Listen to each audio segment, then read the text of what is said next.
যে ইউনিলিভার বা ইনসেপ্টার পণ্য আমরা প্রায় প্রতিদিন ব্যবহার করি, সেই কোম্পানিরই যদি আপনি একজন ক্ষুদ্র মালিক হতে পারেন, অর্থাৎ তাদের ব্যবসা ভালো করলে লাভের একটি অংশ আপনার কাছেও পৌঁছাতে পারে।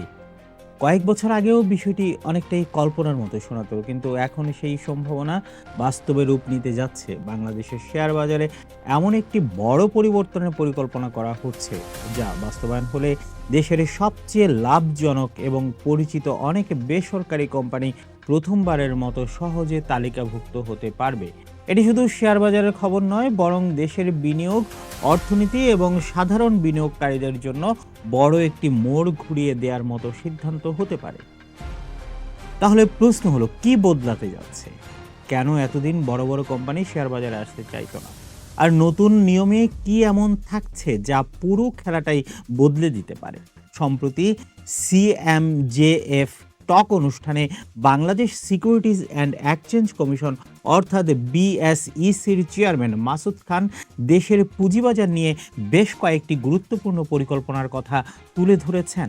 বর্তমানে নিয়ম হলো সরাসরি তালিকাভুক্তি বা ডিরেক্ট লিস্টিং সুবিধা মূলত সরকারি বা রাষ্ট্রায়ত্ত কোম্পানির জন্য, আর তাদেরও অন্তত 25% শেয়ার বাজারে ছাড়তে হয়। কিন্তু এই নীতিতেই আসছে বড় পরিবর্তন। বিএসইসি জানিয়েছে আগামী কয়েক মাসের মধ্যেই নতুন বিধিমালা আনা হবে, সেখানে সুশাসিত, আর্থিকভাবে শক্তিশালী এবং বড় মূলধনের বেসরকারি কোম্পানিগুলো মাত্র 10% শেয়ার বাজারে ছাড়লেই সরাসরি তালিকাভুক্ত হওয়ার সুযোগ পাবে। অর্থাৎ আগের মতো দীর্ঘ আইপিও প্রক্রিয়ার ভেতর দিয়ে যেতে হবে না। এখানে একটি বিষয় পরিষ্কার করে বলা দরকার, এই প্রস্তাব এখনো চূড়ান্তভাবে কার্যকর হয়নি। এটি বাস্তবায়নের জন্য সংশ্লিষ্ট বিধিমালা সংশোধন এবং আনুষ্ঠানিক অনুমোদনের প্রয়োজন হবে। তবে বিএসইসি ইতিমধ্যে সেই কাজ শুরু করেছে বলে জানিয়েছে। এখন প্রশ্ন হলো, এই পরিবর্তনের সবচেয়ে বড় সুবিধা কোথায়? উত্তরটা খুব সহজ। বাংলাদেশের শেয়ার বাজারে সবচেয়ে বড় অভিযোগগুলোর একটি হচ্ছে ভালো কোম্পানির অভাব। অনেক শক্তিশালী এবং লাভজনক প্রতিষ্ঠান বছরের পর বছর ব্যবসা করলেও তারা শেয়ার বাজারে আসতে চায় না। কিন্তু কেন? কারণ আইপিও প্রক্রিয়া দীর্ঘ, ব্যয়বহুল এবং জটিল।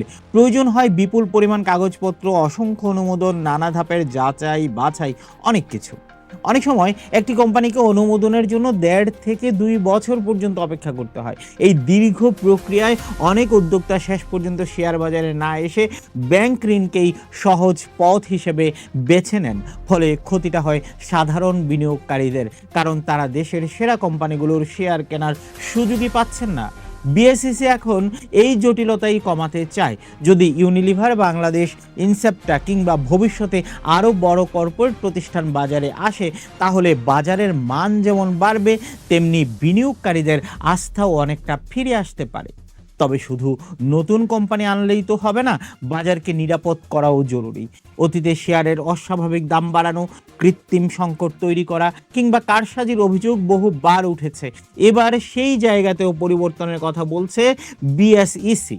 নতুন পরিকল্পনা অনুযায়ী কোনো শেয়ারের দাম অস্বাভাবিকভাবে বাড়তে শুরু করলে ঢাকা স্টক এক্সচেঞ্জ অর্থাৎ ডিএসই আর আলাদা অনুমোদনের জন্য অপেক্ষা করবে না, তাৎক্ষণিকভাবে ব্যবস্থা নেওয়ার ক্ষমতা বাড়ানো হবে।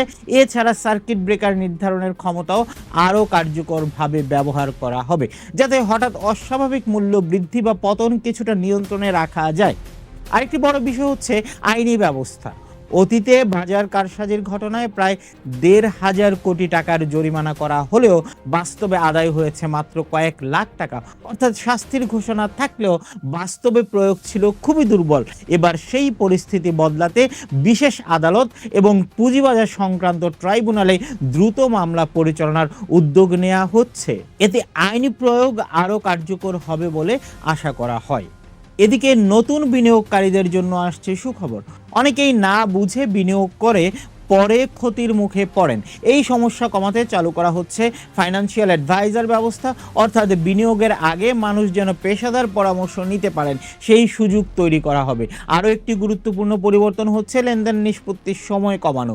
বর্তমানে শেয়ার কেনাবেচার পর টাকা ও শেয়ার হাতে পেতে 2 কার্যদিবস সময় লাগে, এখন সেটি কমিয়ে 1 কার্যদিবসে আনার পরিকল্পনা চলছে। এতে বাজারের গতি বাড়বে এবং বিনিয়োগকারীদের অর্থ দ্রুত ঘুরবে। তবে বিএসইসি শুধু শেয়ার বাজার নিয়েই ভাবছে না। বাংলাদেশে দীর্ঘদিন ধরেই বন্ড মার্কেট খুব বেশি জনপ্রিয় নয়, অথচ উন্নত বিশ্বের আর্থিক বাজারে বন্ড একটি বড় অংশ। সেই বাস্তবতা মাথায় রেখে এবার বন্ড মার্কেটকে আরও সক্রিয় করার পরিকল্পনা নেওয়া হয়েছে।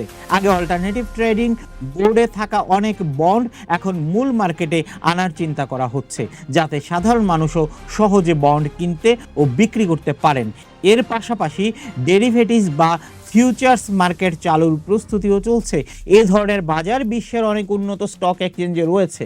এর মাধ্যমে বিনিয়োগকারীরা ঝুঁকি ব্যবস্থাপনার আরও আধুনিক সুযোগ পান। অবশ্য ডেরিভেটিভস বাজারে ঝুঁকিও থাকে, তাই এটি চালুর ক্ষেত্রে শক্তিশালী নিয়ন্ত্রণ ও বিনিয়োগকারীদের সচেতনতা খুবই গুরুত্বপূর্ণ হবে।